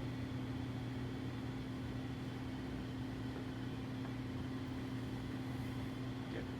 And I guess since we I wrote. picked up on that as well. Yeah. And it was like, well, how much do we want to Right. rewrite? So it's just, no, I Yeah. did as well. I think the issue is a little bit more acute. Not that it wasn't I'm acute sure back you then. could Even get if there are some update wonderful from Josh about Yeah. Right. There are some wonderful little pieces that like say the action is we're gonna partner to make this thing better, and even if just that isn't there. Yeah. Right. I mean, the other thing that's sort of been a swing when we wrote this homelessness. There's always at least two different views on how to address homelessness. One is the saying is if you just give homeless people somewhere to live, they can figure out the rest of their issues. That's And- not the case. And then there's the flip side, which is, look, the homelessness is a manifestation of this person's other issues, and you can't get them to be able to have a home successfully unless you address the other issues. And so there's this, and even now, so there's some experiments in other parts of the country Actually, where they've just said, look, Here's a house. here's a house. yeah, Right, Groundworks is dealing with the latter, right. and I think they're doing a very good job. Right. And so, yeah, I guess the debate has moved around a little bit since we wrote this, but I think we can talk to Josh. I think we can Some, have something more. some things, you could pepper through here are, again, like tying it back to trying to get grant money and things is the root cause stuff. Right. Or a homeless, I don't know what to call it, but like soft homelessness. And so going back to affordability of housing, Right. somebody who can't afford a place and is sub-renting or couch surfing Right. may be technically homeless in that they aren't counted among the people who officially rent or own a home. Right. They're also not utilizing groundworks or sleeping on the street. Right. You know, giving There's everybody housing $100 and insecurity. they're sleeping on his couch and, you know, Right. and I know people doing that long-term probably, so. Sure. Right. So, I don't know, I mean, it's Okay.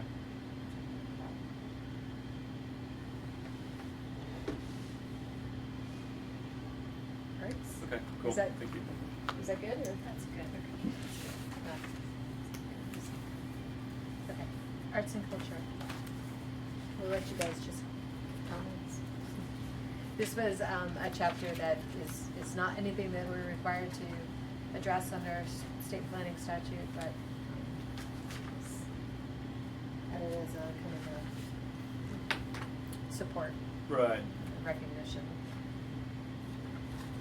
Some of the material came from, I think there was like an artist town hall, or there was some sort of This is work kind that of was done. in the lead up to the creation of the arts committee as it exists now. Did we have the arts inventory and the atlas as an attachment? We had a talk about listing. that in here, that The arts atlas. the atlas? The atlas would be good. Do we wanna talk about it? Yeah. I mean, Well, we're already added that we're gonna talk about festivals and more about the arts economy, although it is talked about in here. right. There was a big, at this point, one of the links, the arts community itself was really working on the idea of what kind of economic contribution the arts sector was making to Brattleboro's economy. And that was one of the impetuses, if that's a word, for this chapter. I think since then, things have settled out a little bit, but it's still, and now it's probably become more accepted as an economic development strategy, something to emphasize. But yeah, okay.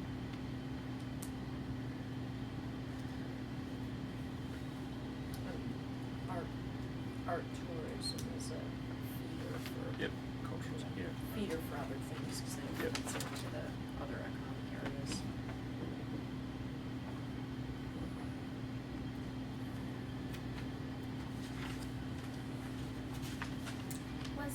So the Arts Council did a big session here, when was it, 2015?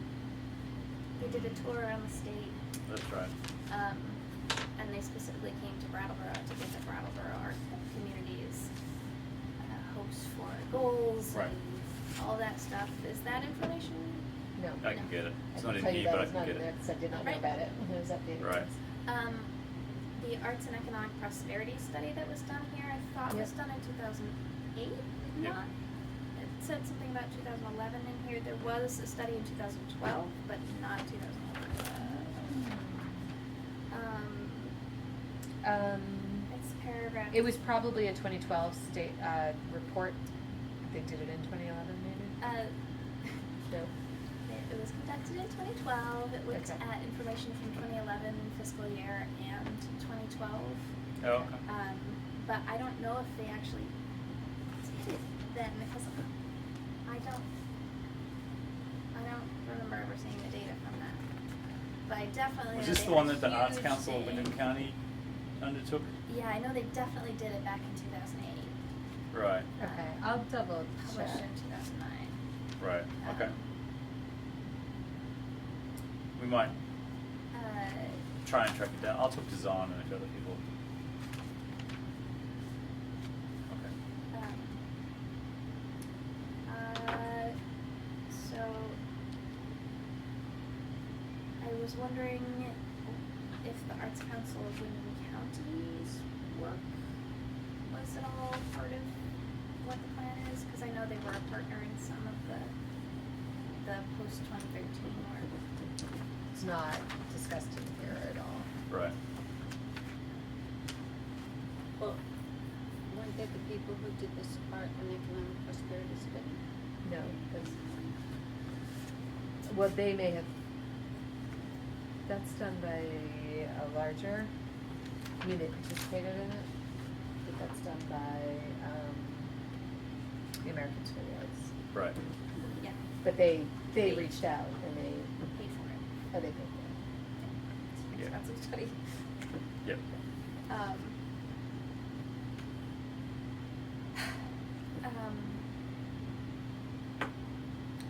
so I thought some of this work was already done through the Art Town grant.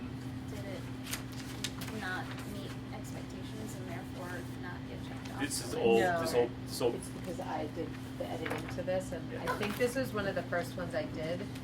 this the original chapter predates anything from the Our Town Right, grant. So, And I think I was gonna run it by Rod to see what we should keep and what we should get rid of, and I didn't do that, so. right. So I'm glad you made all these comments.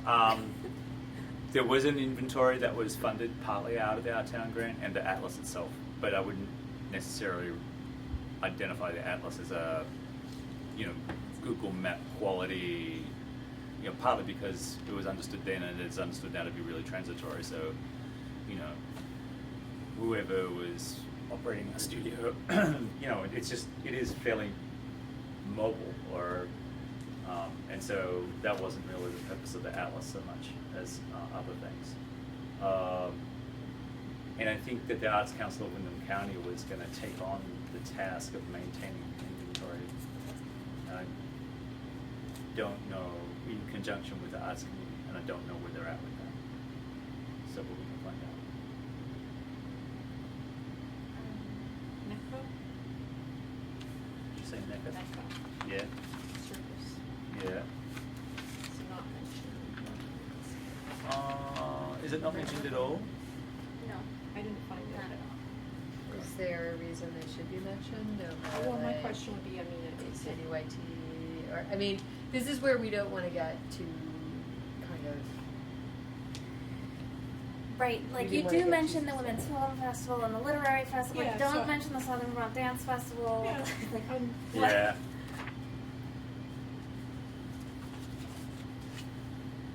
what constitutes, yeah, I guess that's my general question, is what constitutes inclusion, or tying it back, or, you know, do you wanna say something, you know, do we say more broad things versus specific, I mean, that could be a general question. I think You- we've touched on a little bit for all these sections. Yes. Okay.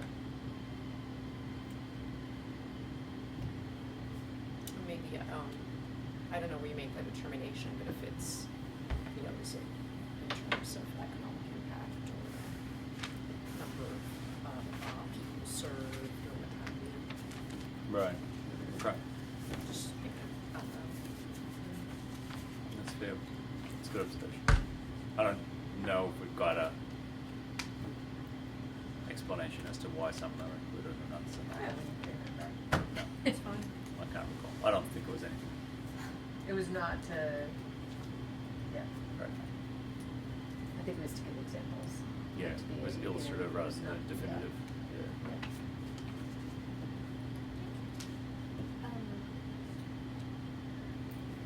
is,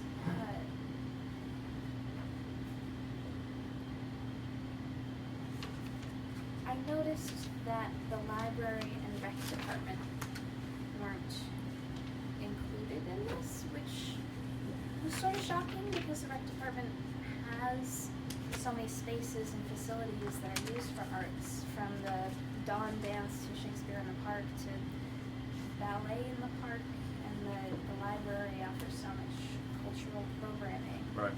that it seems like those are assets the town could use to support its goals. Okay, that's a good point. That's good.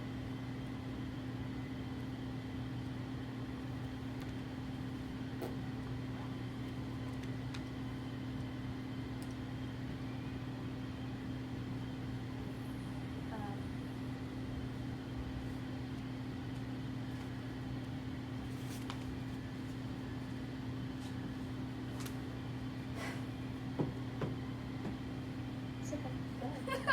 You keep going. This is good. This is working.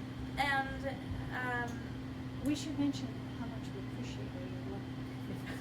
It's really nice. It's really several commendable. hours working on it. It's amazing that you think of all this stuff. 'Cause I'm like, yeah, good point. Don't be shy, we all appreciate Yeah, it. this is making it better. This is really good. Keep going.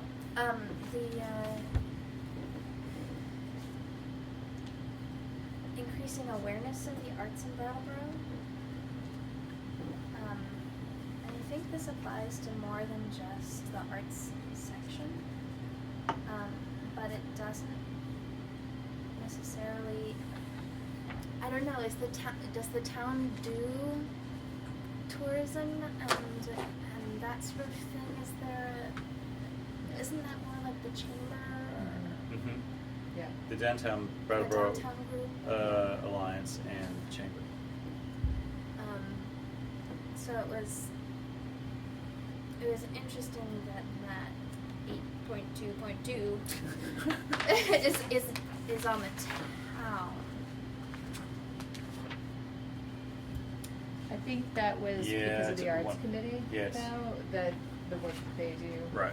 And So they're gonna create brochures and stuff and apps. That was the idea then. Do they have funding And, for that? well, the Take also, away no, but the Rod. other idea too was that if the chamber or DBA is like writing a grant application, that they can see if the town supports this and that it's needed. So it's kind of both of this. I would Instead just, of saying use, you could say support. It would Be more give accurate. the signal that, set you know, expectations no one where is they ought to actually be. doing that. But if they did, it would be happily supported.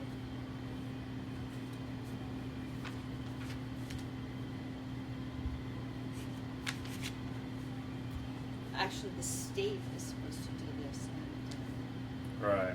I don't know Their tourism department of how 2 fine people. grained that is, yeah. Where is that? Yeah. And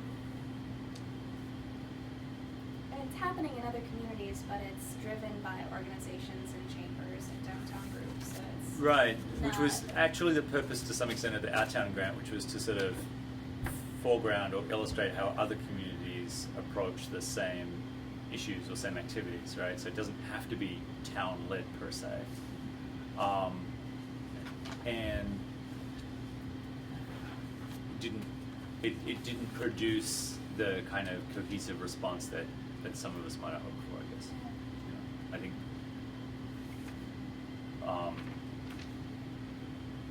I think the diversity in the Brattleboro art scene is both its one of its real virtues and to some extent contributes to the lack of a center or lack of gravity. You know, like it just doesn't pull, they don't all pull in the same direction. It's hard for them to do that. Whereas in other communities they seem to have that a little bit more settled or figured out.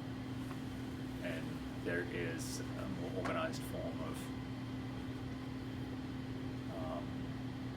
promotion and management. So we brought somebody from Massachusetts, and Massachusetts is really big into cultural tourism and helping towns, you know, really go full on with cultural tourism, helping them put together festival ideas and festival concepts and all that kind of stuff, and advertising it, having it so that it fits with this app on your smartphone and all that kind of stuff. So you're bored in Boston and you know, go find out what's going on in Western Massachusetts or something.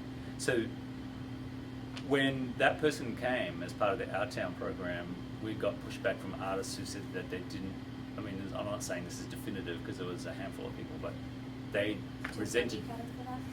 yeah, they resented the idea that we were going to become some kind of Disneyland for people to come and gawk at artists producing their things, and they didn't want cultural tourism, they just wanted somewhere really comfortable to produce their art, which, you know, is... Isn't it cultural tourism for customers? Well, yeah, but How could they not want that? because they wanted some other form of support, That's they a don't need it, privilege yeah, they position wanted some that other, you have. they don't, you know, you can sort of, yeah, you don't, if it's not critical for you in the next 2 weeks, then you don't need it. So, And that's just, so it's different. So in other words, you know, that kind of tension between commercialization of art and the tourism that goes around it was better resolved in lots of places in Massachusetts that are just going for it. When we posed the same kind of approach here, there was a certain percentage of the audience just sort of pushing back and going, I don't want anything to do with it. That's I'm incredible. here to be away from that. Yeah, right. Yeah, exactly. Sorry guys, I gotta go. Yep, okay, Thank hey, you, Casey. thanks a lot, Casey, so great. I guess in that way, do you feel Yeah, this see you chapter soon. is reflective of maybe more current conditions based on what has been done?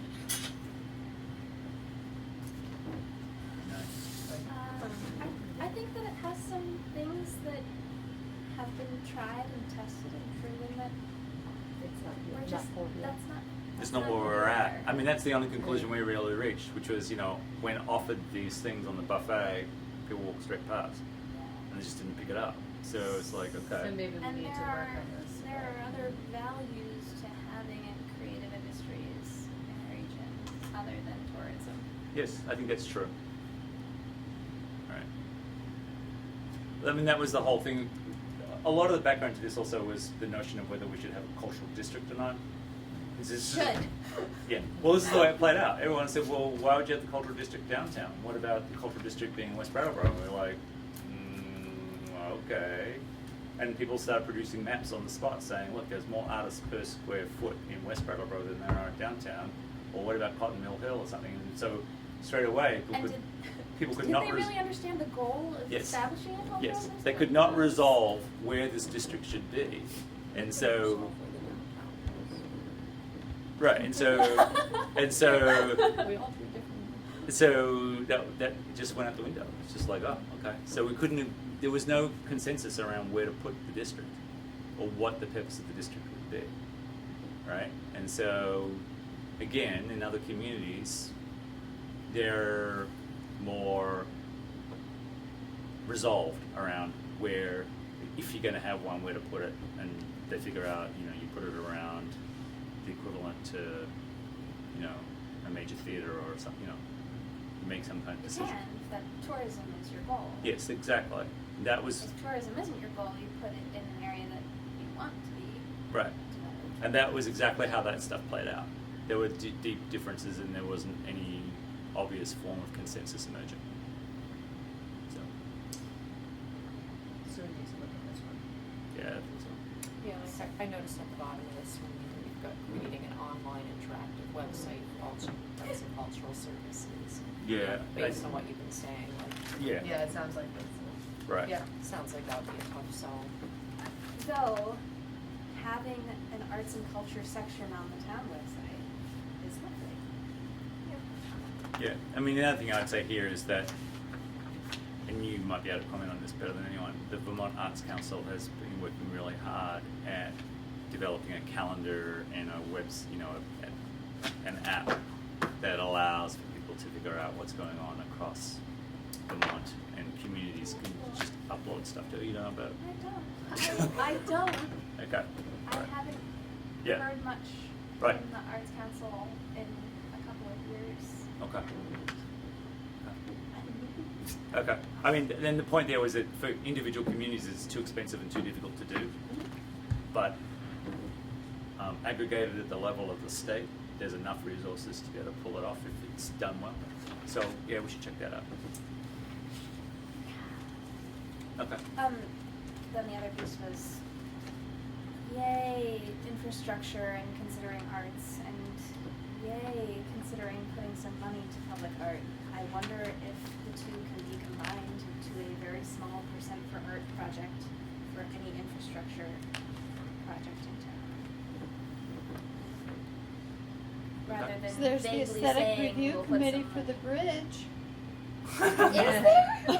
Yeah. There is. It's a nice set on it. And there's We're looking at there's the a thing painting, that you yeah. said for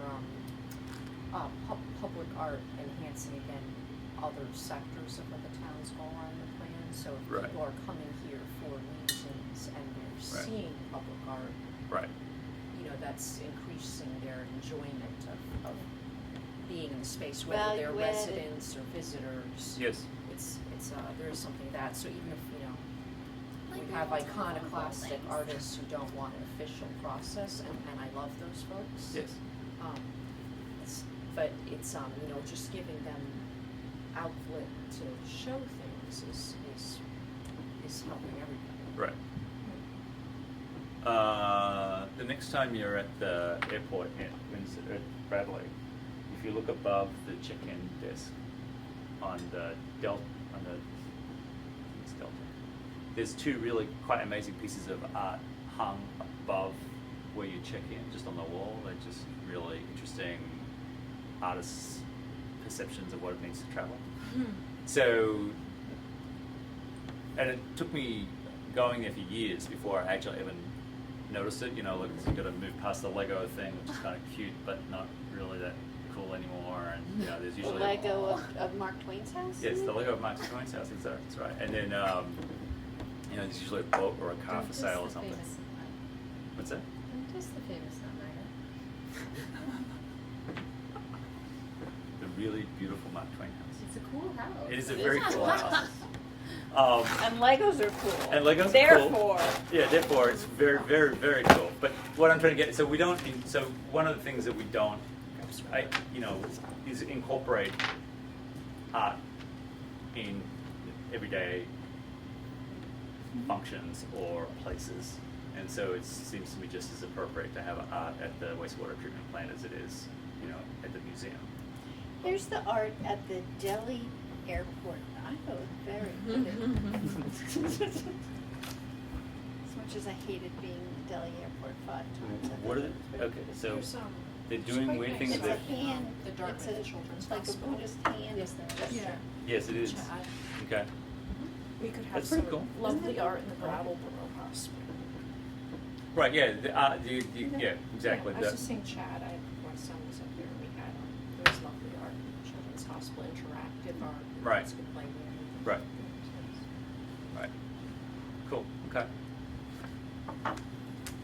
We did try momentarily, briefly, to incorporate some art into the sidewalk, and it didn't go so good. Yeah, that's gonna have to come out. I saw it was still in Yeah, here. it's got to come out because like it's over.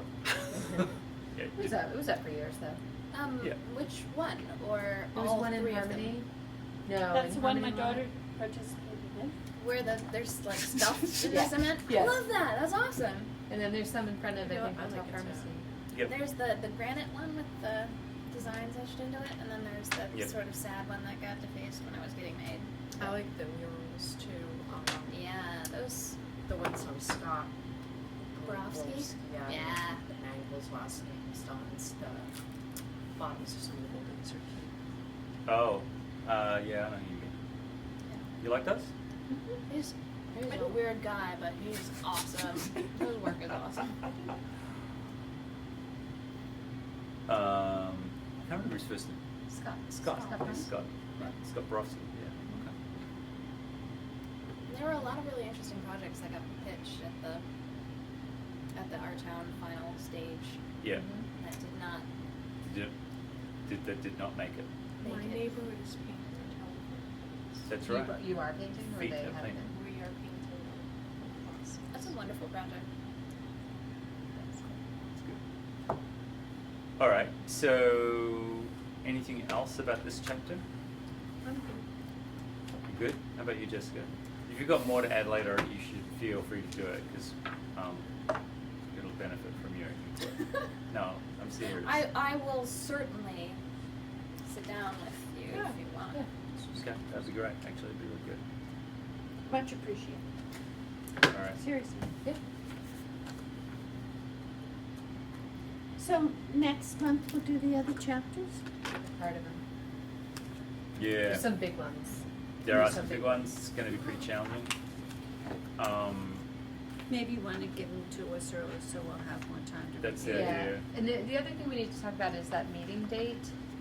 So the meeting On Labor Day? would be, Labor Day, September 4th. So typically that makes the meeting be on a Wednesday, which would be September 6th. Rod and I are both attending the Northern New England Conference. Oh, come on, that's not till the next day.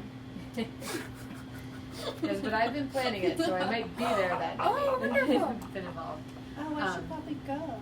Yeah, you probably get some points. I should go. It's in Manchester, Vermont. So anyway, we wanted to know about moving the meeting to the Monday, which would be Monday the 11th. So, No? No. No? Monday's not good for you? I feel like I'm doing something that day, but Anniversary, birthday. I mean, yes, anniversary weekend, but September that's Monday, 11th. it's fine. That date rings a bell. I don't. It's too soon. It's too soon. Sorry. I'm pretty sure that would be. I'll send out an email Yeah. if you guys sure, can yeah. confirm. I If think not, it's maybe okay we'll for look me. to like the 13th or we'll see. The bridge opens on the 12th. Rock on. Which bridge? 91. And so the other thing that is gonna, one of the chapters that we've identified that's gonna need some outreach to the committee that has a lot to say and think about its contents is the energy chapter. And so we're working on that right now. Yeah, very funny.